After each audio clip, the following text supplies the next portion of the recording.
KSOU ಮೈಸೂರಿನಲ್ಲಿ first year BA examination July ಆವೃತ್ತಿ ಅವರಿಗೆ ನಡೆದಿರುವಂತಹ 2024ರ ಹಿಸ್ಟ್ರಿ ಪ್ರಶ್ನೆ ಪತ್ರಿಕೆಯನ್ನು ನಾವು ನೋಡ್ತಾ ಹೋಗೋಣ. 80 ಅಂಕ. ಇದು ನಾವು 3 ಗಂಟೆಗಳ ಅವಧಿಯಲ್ಲಿ ಬರೆಯುವಂಥ ಪ್ರಶ್ನೆ ಪತ್ರಿಕೆ. ಎ ವಿಭಾಗಕ್ಕೆ ಬಂದರೆ ಇವು 5 ಅಂಕವು 6 ಕ್ವಶನ್ ಇರ್ತವೆ. ನಾವು 4ಕ್ಕೆ ಮಾತ್ರ ಆನ್ಸರ್ಸ್ ಬರೀಬೇಕು. ಪ್ರತಿಯೊಂದಕ್ಕೂ 5 ಅಂಕ. ಇಲ್ಲಿ ಸಿಂಧು ಗಂಗಾ ನದಿಯ ಬಯಲು ಪ್ರದೇಶವನ್ನು ನೋಡೋದಾದರೆ ಇದಕ್ಕೆ ನಾನು ಈಗಾಗಲೇ ವಿಡಿಯೋವನ್ನು ಮಾಡಿದ್ದೀನಿ. ನೆಕ್ಸ್ಟ್ ಬಂದರೆ ವರ್ಧಮಾನ ಮಹಾವೀರ. ಇವು ತುಂಬ ನಿಮಗೆ ಉಪಯುಕ್ತ ಆಗ್ತೈತೆ ಎಕ್ಸಾಮ್ ಟೈಮ್ನಲ್ಲಿ. ಕೀ ಪಾಯಿಂಟ್ಸ್ಗಳನ್ನು ಮಾಡಲಾಗಿರುವಂಥದ್ದು. ಇಲ್ಲಿ ವರ್ಧಮಾನ ಮಹಾವೀರರು ಜೈನ ಧರ್ಮದ 24ನೇ ಮತ್ತು ಕೊನೆಯ ತೀರ್ಥಂಕರಲ್ಲಿ ಒಬ್ಬರಾಗಿರ್ತಾರೆ. ವೈಶಾಲಿಯ ಕುಂದ ಗ್ರಾಮದಲ್ಲಿ ಕ್ರಿಸ್ತಪೂರ್ವ 540ರಲ್ಲಿ ಇವರು ಜನನವನ್ನು ಹಾಕ್ತಾರೆ. ಈ ವರ್ಧಮಾನರು ಪ್ರಾಪ್ತ ವಯಸ್ಸಿಗೆ ಬಂದ ತಕ್ಷಣ ಕಳಿಂಗ ದೇಶದ ಅರಸ ಜೀತಶತ್ರುವಿನ ಮಗಳಾದ ಯಶೋದೆಯೊಂದಿಗೆ ವಿವಾಹ ಆಗ್ತದೆ. ಇವರ ಪ್ರೀತಿಯ ಕಾಣಿಕೆ ಆಗಿ ಪ್ರಿಯದರ್ಶಿನಿ ಎಂಬ ಮಗಳು ಕೂಡ ಹುಡ್ತಾಳೆ. ನಂತರ ಈ ವರ್ಧಮಾನ ಮಹಾವೀರರು 30ನೇ ವಯಸ್ಸಿನಲ್ಲಿ ಸಾಂಸಾರಿಕ ಜೀವನವನ್ನು ಸಂಪೂರ್ಣವಾಗಿ ತ್ಯಜಿಸಿ ಸನ್ಯಾಸತ್ವವನ್ನು ಸ್ವೀಕಾರ ಮಾಡ್ತಾರೆ. ಸುಮಾರು 12 ವರ್ಷಗಳ ಕಾಲ ಕಠಿಣ ತಪಸ್ಸನ್ನು ಪಡೆದ ನಂತರ ಇವರು ಜುಂಬ್ರಿಕಾ ಗ್ರಾಮದ ವೈಶಾಖದ ತಿಂಗಳಲ್ಲಿ ದಿವ್ಯಜ್ಞಾನ ಅಥವಾ ಕೈವಲ್ಯವನ್ನು 42ನೇ ವಯಸ್ಸಿನಲ್ಲಿ ಪಡಿತಾರೆ. ನಂತರ ಮೈಮೇಲಿದ್ದ ಬಟ್ಟೆನ ಸಂಪೂರ್ಣವಾಗಿ ತ್ಯಜಿಸಿ ಸಂತೋಷ ಮತ್ತು ದುಃಖಗಳೆರಡನ್ನೂ ಕೂಡ ಗೆಲ್ತಾರೆ. ಇದರಿಂದ ಲೌಕಿಕ ಜೀವನವನ್ನು ತ್ಯಜಿಸಿ ಮಹಾವೀರರು ಜೈನನಾಗ್ತಾರೆ. ಆಗ ಇವರು ಜೈನ ಧರ್ಮವನ್ನು ಅನುಸರಿಸ್ತಾರೆ. ನಂತರ ಇವರು ಕೋಶಲ, ಮಗಧ, ಮಿಥಿಲ, ಚಂಪಾ ಮುಂತಾದ ಪ್ರಾಂತ್ಯಗಳಿಗೆ ತಮ್ಮ ಧರ್ಮ ಪ್ರಸಾರವನ್ನು ಕಾಲ್ನಡಿಗೆಯಲ್ಲಿ ನಡೆದು ಅದನ್ನು ಧರ್ಮ ಪ್ರಸಾರವನ್ನು ಮಾಡ್ತಾರೆ. ಕ್ರಿಸ್ತಪೂರ್ವ 468ರಲ್ಲಿ ಪಾವಾ ಎಂಬ ನಗರದಲ್ಲಿ ಮರಣವನ್ನು ಹೊಂತಾರೆ. ದಿವ್ಯ ಐಕ್ಯತೆಯನ್ನು ಹೊಂತಾರೆ. ಈಗ ಬಿಹಾರದ ಪಾಟ್ನಾದಲ್ಲಿ ರಾಜಗೃಹವೆಂದು ಈಗ ನಾವು ಕರೀತೇವೆ. ಮಹಾವೀರರು ಬೋಧಿಸಿದಂತಹ ಬೋಧನೆಗಳನ್ನು ನೋಡೋದಾದರೆ ಇವರು ಪಾರ್ಶ್ವನಾಥರು ಏನು ಹೇಳ್ತಾರೆ, ಅಹಿಂಸೆ, ಸತ್ಯ ಮತ್ತು ಆಸ್ಥೆಯ ಪರಿಗ್ರಹವನ್ನು ಕೂಡ ಇವರು ಕೂಡ ಬೋಧಿಸ್ತಾರೆ. ಮತ್ತು ಬ್ರಹ್ಮಚರ್ಯವನ್ನು ಪಾಲಿಸಬೇಕು ಅಂತ ಹೇಳ್ತಾರೆ. ಹಾಗೆಯೇ ತ್ರಿರತ್ನಗಳಾದಂತಹ ಸಮ್ಯಕ್ ದರ್ಶನ ಅಂದರೆ ಜೈನ ಧರ್ಮದಲ್ಲಿ ನಂಬಿಕೆ ನೀಡುವಂಥದ್ದು, ಸಮ್ಯಕ್ ಜ್ಞಾನ ಅಂದರೆ ಲೋಕದ ಬಗ್ಗೆ ತಿಳುವಳಿಕೆಯನ್ನು ಉಳ್ಳುವಂಥದ್ದು, ಸಮ್ಯಕ್ ಚಾರಿತ್ರ್ಯ ಅಂದರೆ ಜೈನ ಧರ್ಮ ಒಂದು ನೈತಿಕ ಧರ್ಮವೆಂದು ಹೇಳುವಂತಹ ಒಂದು ಸನ್ಯಾಸತ್ವವನ್ನು ಪಾಲಿಸಬೇಕು ಮತ್ತು ಗೃಹಸ್ಥರಾಗಿ ಪಾಲಿಸಬೇಕು ಅಂತಕ್ಕಂಥದ್ದನ್ನು ಹೇಳುವಂಥದ್ದು. ಈ ಪಾರ್ಶ್ವನಾಥರಂತೆ ಮಹಾವೀರರು ಕೂಡ ಬ್ರಹ್ಮಣ ಅಸ್ತಿತ್ವವನ್ನು ತಿರಸ್ಕರಿಸಿ ಪ್ರಪಂಚದ ದೇಹದ ನಿರ್ಮಾಣವನ್ನು ಒಪ್ಪಲಿಲ್ಲ. ದೇವರನ್ನು ಮೆಚ್ಚಿಸಲು ಯಜ್ಞ ಯಾಗಾದಿಗಳನ್ನು ಮಾಡೋ ಅವಶ್ಯಕತೆ ಇಲ್ಲ. ಎಲ್ಲ ಜೀವಿಗಳ ಶ್ರೇಯಸ್ಸನ್ನು ಬಯಸುವಂಥದ್ದು ಜೈನ ಧರ್ಮ ಅಂಥೇಳಿ ಹೇಳ್ತಕ್ಕಂಥದ್ದು. ನೆಕ್ಸ್ಟು ಅಶೋಕ ಧಮ್ಮ ಅಂತಂದರೆ ಅಶೋಕನ ಧರ್ಮದ ಪಾಲನೆ ಬಗ್ಗೆ ಬರೆಯುವಂಥದ್ದು. ಮೌರ್ಯ ಸಾಮ್ರಾಜ್ಯದಲ್ಲಿ ಅಶೋಕ ಭಾರತದ ಮಹಾನ್ ಬಹುದೊಡ್ಡ ಚಕ್ರವರ್ತಿ, ಇತಿಹಾಸದಲ್ಲೇ ವಿಶಿಷ್ಟವಾದ ಸ್ಥಾನ ಪಡೆದಿರುವಂತಹ ಮಹಾನ್ ಚಕ್ರವರ್ತಿ. ಅಶೋಕನ ಜೀವನವನ್ನು ಪ್ರಜೆಗಳ ಸಂತೋಷಕ್ಕಾಗಿ ಮತ್ತು ಅಭಿವೃದ್ಧಿಗಾಗಿ ಸಂಪೂರ್ಣವಾಗಿ ಮುಡುಪಾಗಿಟ್ಟುವಂಥವರು. ಅವರು ಎಲ್ಲ ಧರ್ಮಗಳಲ್ಲಿ ಇರುವಂತಹ ಸಂಕುಚಿತ ಭಾವನೆಯನ್ನು ತೊಡೆದು ಹಾಕಿ ವಿಶಾಲ ಮನೋಭಾವವನ್ನು ಬೆಳೆಸ್ಕೊಳ್ಬೇಕು ಅಂತ ಅಂದಿನ ಕಾಲದಲ್ಲಿ ಹೇಳಿರುವಂಥ ಅಶೋಕನು ಮಹಾನ್ ಮಾನವತಾವಾದಿ ಅಂತ ನಾವು ಕರೀತೇವೆ. ನೆಕ್ಸ್ಟ್ ಅದೇ ರೀತಿ ಬಂದರೆ ಒಂದು ಮೈನ್ ಪಾಯಿಂಟ್ ಬರುವಂಥದ್ದು ನೈತಿಕ ತತ್ವಗಳಿಗೆ ವಿಶೇಷವಾದ ಒತ್ತನ್ನು ಕೊಟ್ಟಿರುವಂಥದ್ದು. ಪ್ರಜೆಗಳಲ್ಲಿ ನೈತಿಕತೆಯನ್ನು ಉಂಟು ಮಾಡಬೇಕಾದ್ರೆ, ಶುದ್ಧವಾದ ನಡತೆಯನ್ನು ಹೊಂದಿರಬೇಕಾದ್ರೆ ಅವರು ಧರ್ಮವನ್ನು ಪಾಲಿಸಬೇಕು ಮತ್ತು ಆದರ್ಶ ಗುಣಗಳನ್ನು ಪಾಲಿಸಬೇಕು. ಆಗ ಮಾತ್ರ ನಾವು ಒಂದು ಸದೃಢವಾದ ಸಮಾಜವನ್ನು ಕಟ್ಟಲಿಕ್ಕೆ ಸಾಧ್ಯ ಅಂಥೇಳಿ ಅಶೋಕ ಅಂದು ಸಾರಿರುವಂಥದ್ದು. ಜ್ಞಾನೇಂದ್ರಿಯಗಳ ಮೇಲೆ ಹಿಡಿತ ಸಾಧಿಸುವಂಥದ್ದು ಪರಿಶುದ್ಧ ಚಿಂತನೆ, ಕೃತಜ್ಞತೆ, ದೃಢ ಭಕ್ತಿ, ದಯೆ, ಪರಿಶುದ್ಧತೆ, ಸತ್ಯಸಂಧತೆ, ಸೇವಾ ಮನೋಭಾವ, ಬೆಂಬಲ, ಪೂಜ್ಯತೆ, ಹಿರಿಯರಲ್ಲಿ ಗೌರವ, ಕಿರಿಯರಲ್ಲಿ ಪ್ರೀತಿ ಎಲ್ಲವನ್ನೂ ಕೂಡ ಒತ್ತಿ ಹೇಳಿರುವಂಥದ್ದು. ಹಾಗೆಯೇ ಅಹಿಂಸೆ ಏನು ನಮ್ಮ ಮಹಾತ್ಮ ಗಾಂಧೀಜಿಯವರು ಬ್ರಿಟಿಷರ ವಿರುದ್ಧ ಹೋರಾಡಲಿಕ್ಕೆ ಬೆಳೆಸಿಕೊಡುವಂಥ ಒಂದು ಪ್ರಮುಖ ಅಸ್ತ್ರನೂ ಕೂಡ ಅಂದಿನ ಕಾಲದಲ್ಲಿ ಅಶೋಕನು ಇದಕ್ಕೆ ಒಂದು ಹೆಜ್ಜೆಯನ್ನು ಇಟ್ಟಿದ್ರು ಅಂತಕ್ಕಂಥದ್ದು ನಾವಿಲ್ಲಿ ನೋಡ್ಬೋದು. ಧರ್ಮ ಸಹಿಷ್ಣುತೆಯ ಬಗ್ಗೆ ಇಲ್ಲಿ ನೋಡ್ಬೋದು. ಅಶೋಕ ಎಲ್ಲ ಧರ್ಮಗಳನ್ನು ಅತ್ಯಂತ ಪ್ರೀತಿಯಿಂದ ಗೌರವದಿಂದ ಕಾಣ್ತಿದ್ರು ಅಂತಕ್ಕಂಥದ್ದು. ಅತ್ಯಂತ ಮಾನವತಾವಾದ ಅಂದರೆ ಮಾನವಾಪ್ತ ಪ್ರೇಮವನ್ನು ಕೂಡ ಅಶೋಕ ಅಂದಿನ ಕಾಲದಲ್ಲಿ ಕಳಿಂಗ ಯುದ್ಧದ ನಂತರ ಸಾವಿರಾರು ಸಾವನ್ನಗಳನ್ನು ಕಂಡು ಅದರಿಂದ ವಿಮುಖನಾಗಿ ಒಂದು ಮನುಷ್ಯನು ಅತ್ಯಂತ ಪ್ರೀತಿ ಪಾತ್ರವಾಗಿ ಕಾಣುವಂತಹ ಒಂದು ಸಂಪ್ರದಾಯವನ್ನು ಅಶೋಕನು ಸ್ಥಾಪಿಸ್ತಾನೆ. ಆಗ ಇವನ ಉದಾತ್ತ ದೇಹಗಳು ಧರ್ಮಾಚರಣೆಯಿಂದ ಭಾರತದ ಇತರ ದೇಶಗಳಲ್ಲಿ ಉತ್ತಮ ಬಾಂಧವ್ಯ ಹಾಗೂ ಸಂಬಂಧಗಳನ್ನು ಬೆಳೆಸಿಕೊಳ್ಳಲಿಕ್ಕೆ ಸಾಧ್ಯವಾಗುತ್ತದೆ. ಜೊತೆಗೆ ನಮ್ಮ ಭಾರತದ ಸಂಸ್ಕೃತಿಯನ್ನು ನಮ್ಮ ಭಾರತದ ಭೌಗೋಳಿಕ ಎಲ್ಲೆಯನ್ನು ಮೀರಿ ಪಸರಿಸಲು ಅನುಕೂಲವಾಗುತ್ತದೆ. ಇಷ್ಟನ್ನು ಬರೆದ್ರೆ ನಮಗೆ 5 ಅಂಕಗಳು ಸಿಗುವಂಥದ್ದನ್ನು ನಾವು ಕಾಣ್ತೇವೆ. ನೆಕ್ಸ್ಟು ಮಧ್ವಾಚಾರ್ಯರು. ಇವರು ಶಂಕರಾಚಾರ್ಯರ ಅದ್ವೈತ ಮತ್ತು ರಾಮಾನುಜಾಚಾರ್ಯರ ವಿಶಿಷ್ಟ ದ್ವೈತವನ್ನು ತತ್ವಗಳನ್ನು ವಿರುದ್ಧವಾಗಿ ಅದನ್ನು ಬೆಂಬಲಿಸದೆ ಇವರು ಒಂದು ಹೊಸ ದ್ವೈತ ಸಿದ್ಧಾಂತವನ್ನು ಹುಟ್ಟುಹಾಕುವಂಥದ್ದು. ಇವರು ದಕ್ಷಿಣದ ಭಕ್ತಿ ಪಂಥವನ್ನು ಬಲವಾಗಿ ಉಳಿಸಿಕೊಳ್ಳಲು ಕಾರಣಕರ್ತರಾದರು. ಇವರು ಕೃಷ್ಣನ ಭಕ್ತಿ ದಾಸಪಂಥಗಳಲ್ಲಿ ಅಮೂಲ್ಯವಾದ ಕೊಡುಗೆಯನ್ನು ನೀಡಿರುವಂಥವರು. ಅಂದರೆ ನಾವು ಮಧ್ವ ಅಂದರೆ ಏನು ಅಂತಂದರೆ, ಮಧ್ವಾಚಾರ್ಯರು ಹೇಳುವಂಥದ್ದು ದ್ವೈತ ತತ್ವವನ್ನು ಇವರು ಪ್ರತಿಪಾದಿಸ್ತಾರೆ.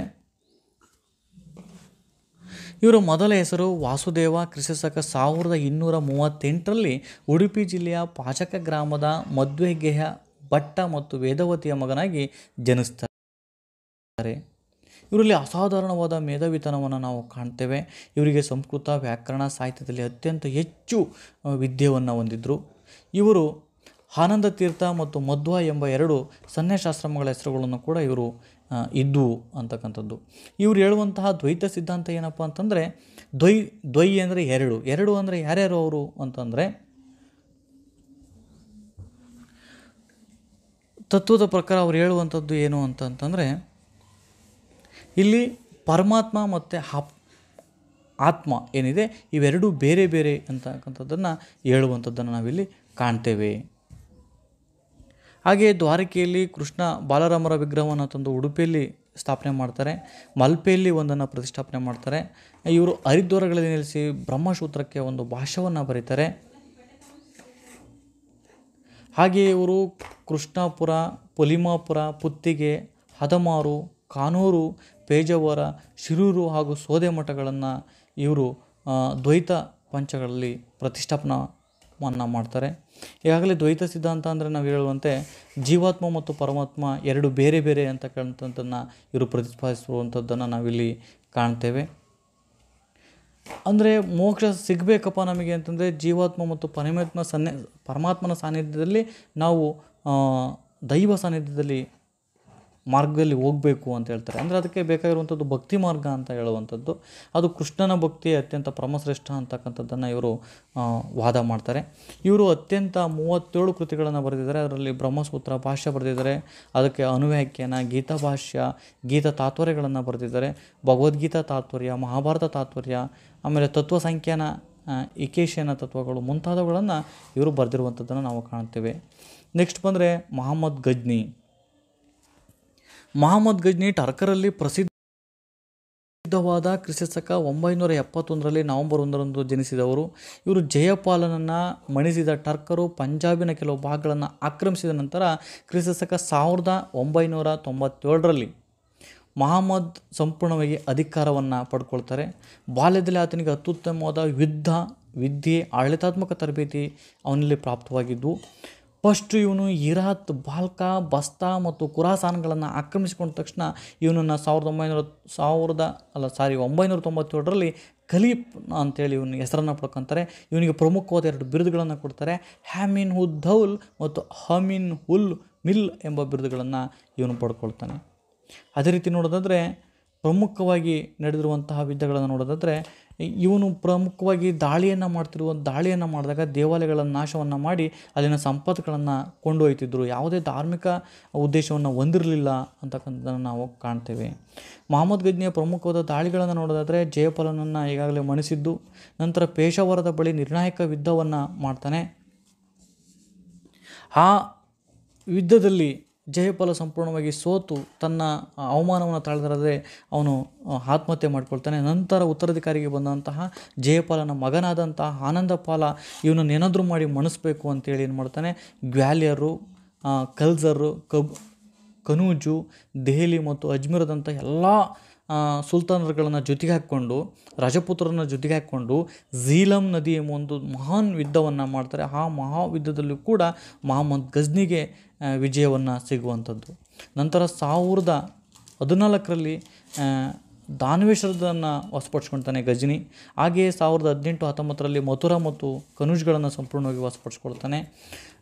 ನೆಕ್ಸ್ಟು ಇಲ್ಲಿ ಒಂದು ರಾಜ್ಯಪಾಲರ ಕನುಜಿನ ಪ್ರತಿಹಾರದ ರಾಜ್ಯಪಾಲ ಏನು ಮಾಡಿಬಿಡ್ತಾನೆ, ಆ ಮಹಮ್ಮದ್ ಗಜ್ನಿಗೆ ಒಂದು ಧನರಾಶಿಯನ್ನು ಕಪ್ಪ ಕಾಣಿಕೆಯನ್ನು ಕೊಟ್ಟು ಅವನ ಜೊತೆ ಪ್ರೀತಿ ಸ್ನೇಹವನ್ನು ಬೆಳೆಸಲಿಕ್ಕೆ ಪ್ರಾರಂಭ ಮಾಡ್ತಾನೆ. ಅದನ್ನು ಕಂಡಂತಹ ಏನು ರಜಪುತ್ರ ದೊರೆಗಳಾದ ಕಲಿಂಜರ್ ಮತ್ತು ಜಲೆಂದರ್ಗೆ ಅದನ್ನು ಸಹಿಸ್ಕೊಳಕ್ಕಾಗೋದಿಲ್ಲ. ಆಗ ತಕ್ಷಣ ರಾಜ್ಯಪಾಲರನ್ನು ಅವರು ಏನು ಮಾಡ್ತಾರೆ, ಸಂಹರಿಸ್ಬಿಡ್ತಾರೆ. ನಂತರ ಇದರಿಂದ ಕೋಪೋದ್ರಿಕ್ತಗೊಂಡಂತಹ ಮಹಮ್ಮದ್ ಗಜ್ನಿ ಅವ್ರ ಮೇಲೆ ಸಂಪೂರ್ಣವಾಗಿ ಯುದ್ಧವನ್ನು ಮಾಡಿ ಅದು ಗುಜರಾತ್ನ ಸಂಪೂರ್ಣತೆಯನ್ನು ಆಗಿ ರಜಪುತ್ರ ವಂಶವನ್ನು ಪೂರ್ತಿ ನಿರ್ಣಯವನ್ನು ಮಾಡಿ ಎಲ್ಲವನ್ನು ಕೂಡ ತನ್ನ ವಶಕ್ಕೆ ಪಡ್ಕೊಳ್ತಾನೆ.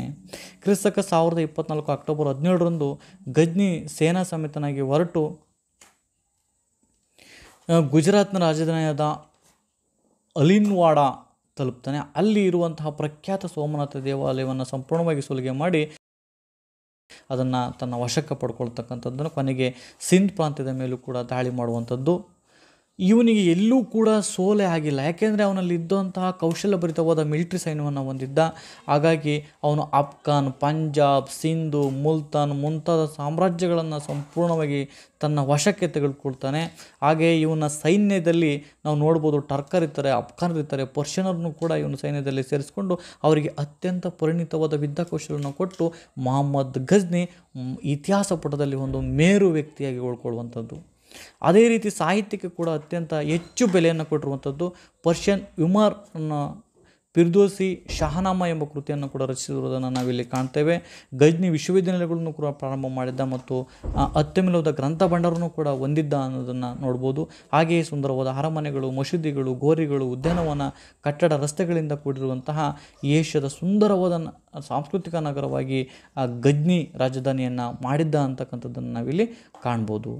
ನೆಕ್ಸ್ಟು ಖ್ವಾಜಾ ಮೊಹಮ್ಮುದ್ದೀನ್ ಚಿಸ್ತಿ ಅಂತೇಳಿ, ಈ ಚಿಸ್ತಿ ಪಂಗಡದ ಖ್ವಾಜಾ ಅಬ್ದುಲ್ ಚಿಸ್ತಿ ಇರಾಕ್ನಲ್ಲಿ ಈ ಒಂದು ಚಸ್ತಾ ಪಂಗಡವನ್ನು ಸ್ಥಾಪನೆ ಮಾಡ್ತಾನೆ. ಅದೇ ರೀತಿ ಖ್ವಾಜಾ ಮೊಹಮ್ಮುದ್ದೀನ್ ಚಿಸ್ತಿಯನ್ನು ಈ ಚಿಸ್ತಿ ಪಂಗಡವನ್ನು ಭಾರತ ದೇಶದಲ್ಲಿ ಪ್ರಾರಂಭ ಮಾಡುವಂಥದ್ದು. ಇದು ಸೂಫಿ ಪಂಥದ ಪ್ರಮುಖರಲ್ಲಿ ಒಬ್ಬರು. ಈ ಖ್ವಾಜಾ ಮೊಹಮ್ಮುದ್ದೀನ್ ಚಿಸ್ತಿಯನ್ನು ಐಬಕ್ ಮತ್ತು ಇಲ್ತಮಸ್ರವರು ಸಮಕಾಲೀನವರು ಅಂತಕ್ಕದ್ದನ್ನು ಇಲ್ಲಿ ಕಾಣ್ಬೋದು. ಚಿಸ್ತಿ ಪೂರ್ವ ಪರ್ಷಿಯನ್ಸ್ನ ಸಚಿಸ್ತಾನ್ ಎಂಬ ಗ್ರಾಮದಲ್ಲಿ ಜನಿಸ್ತಾರೆ. ಇವರು ಪರ್ಷಿಯನ್ನಲ್ಲಿ ಶಿಕ್ಷಣವನ್ನು ಪಡಿತಾರೆ. 1161ರಲ್ಲಿ ಲಾಹೋರ್ ಮುಖಾಂತರವಾಗಿ ಅಜ್ಮೀರ್ಗೆ ಬರ್ತಾರೆ. ಇವರು ಕೂಡ ಹೇಳುವಂಥದ್ದು ಆತ್ಮ ಮತ್ತು ಪರಮಾತ್ಮ ಎರಡು ಒಂದೇ ಅಂತೇಳಿ ಸಾರಿರುವಂಥದ್ದನ್ನು ನಾವಿಲ್ಲಿ ಕಾಣ್ತೇವೆ. ಮತ್ತು ಸಂಗೀತದಲ್ಲಿ ಅತ್ಯಂತ ಹೆಚ್ಚು ಭಗವಂತನಿಗೆ ಸಂಬಂಧಪಟ್ಟಂತಹ ಗೀತೆಗಳನ್ನು ರಚಿಸಿರುವಂಥದ್ದು. ಈ ಚಿಸ್ತಿ ಯಾವಾಗಲೂ ಕೂಡ ಆತ್ಮ ಮತ್ತು ಪರಮಾತ್ಮ ಎರಡು ಒಂದೇ ಅನ್ನೋದನ್ನು ಪ್ರತಿಪಾದಿಸ್ತಾ ಜನಸೇವೆಯೇ ದೈವಭಕ್ತ ಪ್ರತೀಕ ಅಂಥದ್ದು, ಜನಸೇವೆಯೇ ದೈವಭಕ್ತಿ ಪ್ರತೀಕ ಅಂತಕ್ಕದ್ದನ್ನು ಸಾರಿ ಅಪಾರವಾದ ಮುಸ್ಲಿಂ ಬಾಂಧವರು ಇರ್ಬೋದು, ಹಿಂದೂ ಬಾಂಧವರು ಇರ್ಬೋದು, ಎಲ್ಲರನ್ನೂ ಕೂಡ ಸರಿಸಮಾನವಾಗಿ ಕಂಡು ಸಹಬಾಳ್ವೆಯಿಂದ ಸೋದರ ಭಾವನೆಯಿಂದ ನಡಿಬೇಕು ಅಂತೇಳಿ ಹೇಳಿರುವಂತಹ ಮಹಾನ್ ಒಬ್ಬ ಸಂತರಲ್ಲಿ ಕೂಡ ಖ್ವಾಜಾ ಮೊಹಮ್ಮುದ್ದೀನ್ ಚಿಸ್ತಿ ಅವರು ಕಾಣುವಂಥದ್ದು. ಇಂದಿಯೂ ಕೂಡ ಈ ಒಂದು ಸ್ಥಳ ಏನಿದೆ ಅಜ್ಮೀರ್ನಲ್ಲಿರುವಂತಹ ಒಂದು ದುರ್ಗಾ ಅಜ್ಮೀರ್ದಲ್ಲಿರುವಂತಹ ಪವಿತ್ರ ಯಾತ್ರಾ ಸ್ಥಳವಾಗಿ 1230ರಲ್ಲಿ ಅಜ್ಮೀರ್ದಲ್ಲಿ ನಿಧಾನ ಆಗ್ತಾರೆ. ಆ ನಿಧಾನವಾದ ಸ್ಥಳದಲ್ಲಿ ಇವ್ರದ್ದೊಂದು ಸಂಪೂರ್ಣ ಒಂದು ಸಮಾಧಿಯನ್ನು ರಚನೆ ಮಾಡಿದಾಗ ಅದನ್ನು ನೋಡೋದಾದರೆ ಈ ಒಂದು ಸಮಾಧಿಯನ್ನು ಹುಮಾಯೂನ್ ನಿರ್ಮಿಸಿದನು. ಇದು ಮೊಘಲ್ ಸಾಮ್ರಾಟ ಅಕ್ಬರ್ ಪ್ರತಿ ವರ್ಷ ಕೂಡ ಇಲ್ಲಿಗೆ ಭೇಟಿ ನೀಡ್ತಿದ್ರು. ಅವನ ಮಗನಾದ ಸಲೀಂ ಅಕ್ಬರ್ನು ಜನಿಸಿದಾಗ ಅಕ್ಬರ್ ಆಗ್ರಾದಿಂದ ಅಜ್ಮೀರ್ಗೆ ಪಾದಯಾತ್ರೆಯನ್ನು ಕೈಗೊಂಡಿದ್ರು ಅಂತ ಇತಿಹಾಸವನ್ನು ಹೇಳುವಂಥದ್ದನ್ನು ಇಲ್ಲಿ ನಾವು ಕಾಣ್ತೇವೆ.